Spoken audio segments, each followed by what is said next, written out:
Salut à tous, bienvenue sur Quête de vérité en Afrique. Nous poursuivons notre tournée au Bénin. Aujourd'hui, nous allons visiter le village lacustre de Ganvié. Ici, comme vous pouvez le voir, nous sommes tous ensemble dans une barque pour aller visiter Ganvié. Et avec nous, nous avons le guide qui nous parle du mode de vie, de la culture, des mœurs, des traditions des habitants de ce village.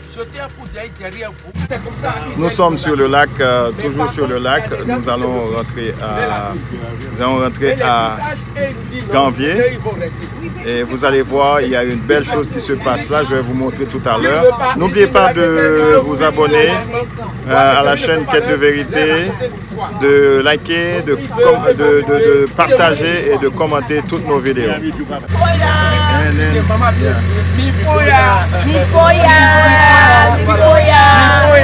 Bonjour à Ganvié.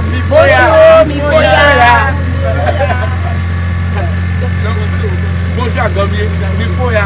Pour dire merci et la tienne.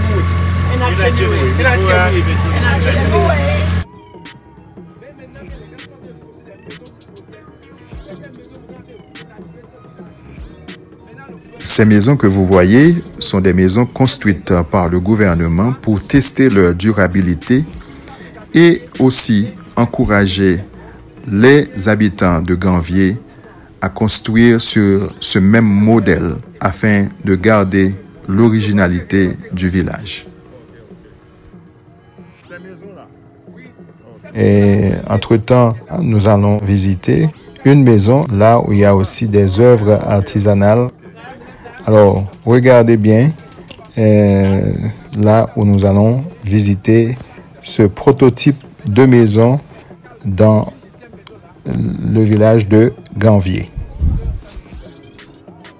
La base de la jacinthe d'eau, vous connaissez la jacinthe d'eau? On vient le voir.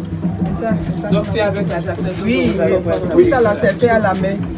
Tout ce que vous voyez c'est fait à la jacinthe d'eau comme je vous ai expliqué, les fleurs aquatiques là. Ça c'est une bouteille qui est faite avec des corées. Ok.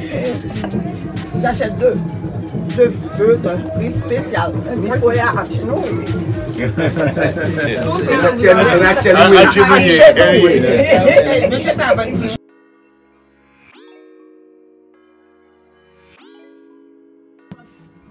Et ici, nous voyons nos visiteuses qui sont en train de négocier avec les marchands d'œuvres d'artisanat pour pouvoir voir dans quelle mesure trouver ça à un prix abordable.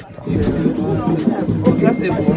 On achète trois. C'est la toile qui résume l'histoire de Ganvié, comment les premiers habitants étaient venus ici.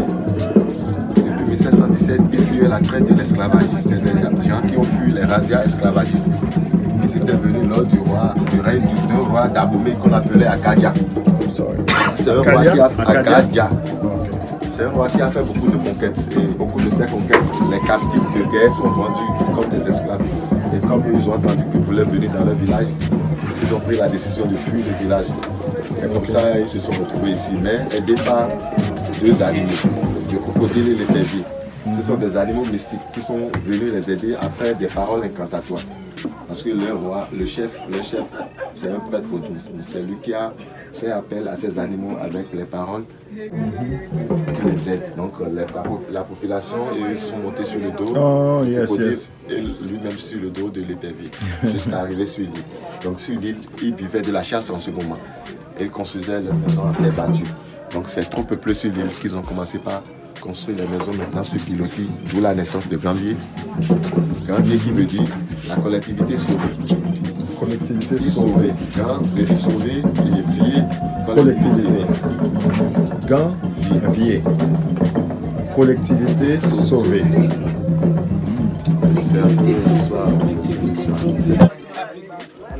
Nous voyons ici la joie de la marchande ainsi que nos visiteuses, car il me semble que la négociation s'est bien passée entre les deux camps. Pendant qu'on était sur le lac, quelque chose de très spécial s'est passé. Alors, je vais vous laisser regarder l'ambiance qui régnait quand la petite barque est venue avec plusieurs danseurs pour faire un petit peu, mettre l'animation sur le lac. Alors, je vais vous laisser regarder l'ambiance qui régnait à ce moment-là.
Ici, nous passons à travers les rues du village de Ganvier.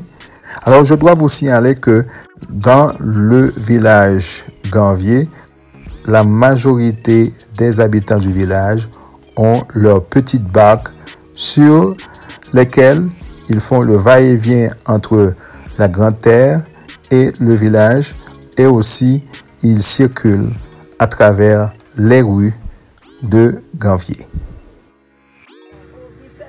Je vous laisse avec le guide pour clôturer la visite. Et entre-temps, n'oubliez pas de vous abonner à la chaîne Quête de Vérité, de liker, de partager et de commenter toutes nos vidéos. À la prochaine. Au temps colonial, il y a des colons qui venaient, qui cherchaient des esclaves. Il y avait le port de non-retour à Ouida, où les colons prenaient pour venir chercher des choses là. Donc, en ce temps-là, c'était le royaume de Dahomey. En ce temps, ce n'était pas le Mali, c'était le Dahomey. Il y avait le roi Gaïa qui était reconnu le plan esclavagiste, qui échangeait avec les colons. Le Togo faisait partie du Dahomey. Le Togo, oui. Je ne vais pas dire que le Togo faisait partie du Dahomey, mais je vais dire que le Togo est le père du Dahomey. Parce que les gens du Dahomey venaient d'Adiatado. Adiatado qui est situé aujourd'hui au Togo, qui est à la frontière du Togo-Bénin. Mais actuellement, c'est dans le Togo. C'est pourquoi la majorité des Togolais et les Béninois se disaient que nous sommes des frères. C'est l'histoire qui nous a divisés. Sinon, nous sommes des frères. Nous venons tous de Togo, généralement. Même Nigeria. Parce qu'il y avait beaucoup de communautés qui se sont retrouvées à Diatado. Ouais. Donc, une partie qui fuyait de ce village-là, qui sont arrivés à Alada, Et il y avait des colons, c'est-à-dire des razzias esclavagistes qui venaient les chercher. Donc ils ont quitté là-bas. Ils ont continué leur chemin.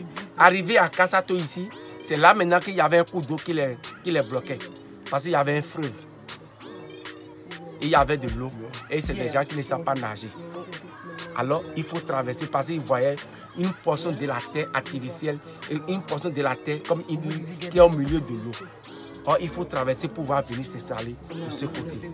Alors, qu'est-ce qu'il faut faire? Il faut trouver un moyen. Or, c'est des gens qui ne savent pas nager. Mais il y avait quelqu'un qui dirigeait le groupe, qui est puissant en magie noire, qui est le prêtre de Fa. Le prêtre de Fa.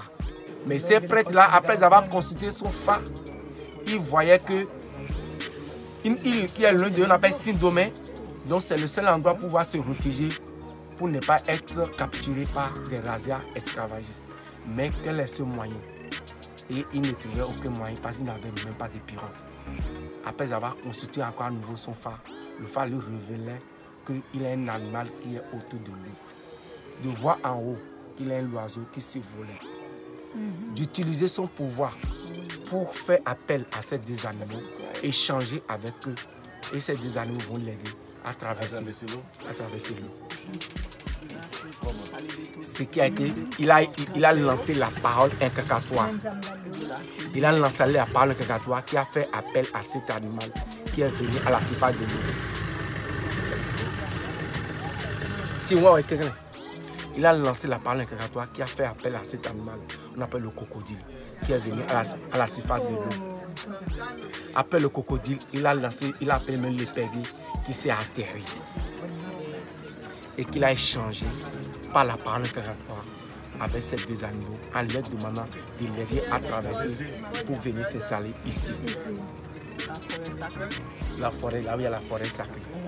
Et ces deux animaux ont accepté en une condition, en disant que nous allons vous aider, mais nous allons poser une condition. Si vous acceptez, on fera le job. Et c'est quoi les conditions? Ils ne viennent pas les tuer. Voilà. Et ils se disaient qu'ils sont là pour les protéger, comme un animal protecteur. Donc, et c'est là maintenant ce qui a été conclu, qu'ils vont les adorer, ils vont les utiliser comme un dieu, comme des divinités. Pour les Égyptiens, les crocodiles sont des dieux. C'est des dieux chez nous ici. Sont des dieux sacrés. Oui, et c'est des animaux sacrés, des légendes que nous adorons ici. Et maintenant, ces animaux ont été utilisés comme des divinités qui sont implantés dans la forêt sacrée, dont nous l'appelons Gangansou. Gangansou chez nous ici, c'est l'épervier. L'épervier mâle, Gangansou. Maintenant, l'ossou, c'est crocodile. L'ossou. Il y a une divinité appelée l'ossou, c'est crocodile. Et c'est là. Donc chaque année, ils font des rituels pour les adorer. Le bien, c'est-à-dire le bien qu'ils les ont fait en ce temps-là. Donc c'était une reconnaissance. Donc à travers ces deux animaux, les gens ont pu survivre ici à Saint-Domingue. Et ils étaient environ quelque chose de 50 personnes. Aujourd'hui, ils sont jusqu'à 40 000 habitants. Et lorsqu'ils vivaient sur l'île là, ils mangeaient des animaux qui ne pratiquaient pas la pêche. Ils ne battent pas la pêche. Ils ne font que non. Ils ne font que la chasse. Ils attrapent les animaux, ils mangent, sauf crocodile et les rêves. Les animaux qui se retrouvent sur l'île, on appelle Saint-Domingue, que vous voyez. Donc, il fallait un peu l'histoire de Gongui. Wow.